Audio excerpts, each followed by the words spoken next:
دنیا میں رہتے ہوئے جب تک سانس ہے اللہ کا پسندیدہ بن کے دکھانا ہے، اللہ کا پسندیدہ بننے کی کوشش کرنی ہے۔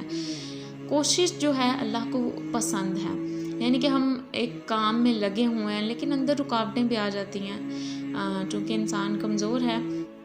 بعض اوقات کسی نہ کسی طریقے سے اس سے غلطی ہو جاتی ہے، تو لیکن کوشش کبھی نہیں چھوڑنی آپ نے، ٹھیک ہے۔ مسلسل سفر کیا کریں، کبھی بھی تھک ہار کر بیٹھا مت کریں کہ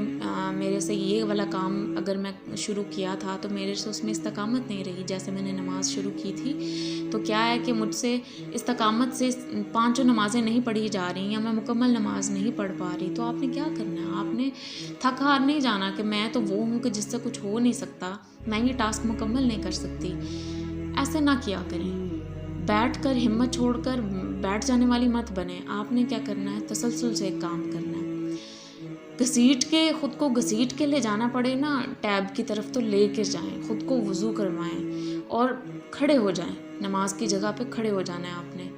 ہر صورت اپنے وجود کو گھسیٹ کے آپ نے نماز ادا کرنی ہے۔ اب کچھ لوگ کہتے ہیں کہ ایسی نماز کا کیا فائدہ جس میں دل نہیں لگ رہا، تو ایک چیز فرض ہے، ٹھیک ہے، ایک ہے ہی چیز فرض، تو اس میں آپ یہ ساری چیزیں مت لے کے آئیں کہ دل نہیں لگ رہا، یہ ہو رہا ہے، وہ ہو رہا ہے، وسوسے آ رہے ہیں، یہ سب کچھ تو ہوگا، یہ ساری چیزیں رکاوٹیں ہیں جو شیطان کی طرف سے آپ کی طرف بھیجی جا رہی ہیں، تو آپ نے ان ساری رکاوٹوں کا مقابلہ کرنا ہے، نہ کہ آپ ان سب رکاوٹوں کو یہ سمجھیں کہ اس میں آپ کا کوئی قصور ہے، آپ ایسا نہیں کر پا رہے ہیں۔ یہ رکاوٹیں ہوتی ہیں جو ہر کسی کو فیس کرنی پڑتی ہیں، چاہے کوئی کتنا بھی مومن ہے، کتنا بھی نیکوکار ہے، اس کی بھی زندگی میں ایسے وقت آتے ہیں کہ جب اس کا نیکی کی طرف بڑھنے کو دل نہیں کر رہا ہوتا، جب شیطان کے بہکاوے زوروں پہ ہوتے ہیں، جب وہ وسوسوں کی زد میں ہوتا ہے،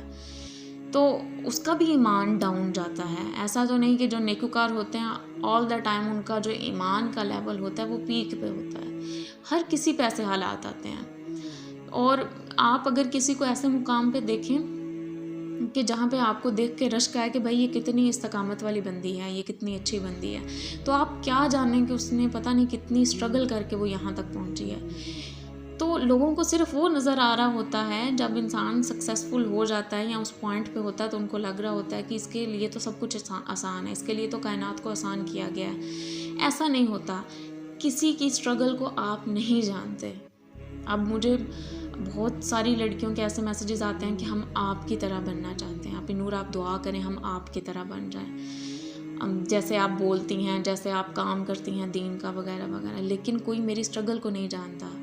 کوئی یہ نہیں جانتا کہ اگر میں آج اس کانفیڈنس سے اگر کھڑی ہوں تو کیوں ہوں، کیسے ہو گیا یہ سب کچھ، کوئی آپ کی محنت کو نہیں جانتا۔ تو یہ ساری چیزیں آپ نے خود اپنے اندر ڈیولپ کرنی ہے، شیطان کا مقابلہ کرنا ہے، رکاوٹوں کا مقابلہ کرنا ہے، آپ نے کھڑے ہو کے دکھانا ہے، ہر وقت مسلسل کوشش میں رہیں، تسلسل بہت زیادہ ضروری ہے، نہیں دل چاہ رہا تو خود کو گھسیٹیں۔ ایک چیز آپ کے ذہن میں ہونی چاہیے کہ آپ نے کس کا ساتھ دینا ہے، اللہ کا یا شیطان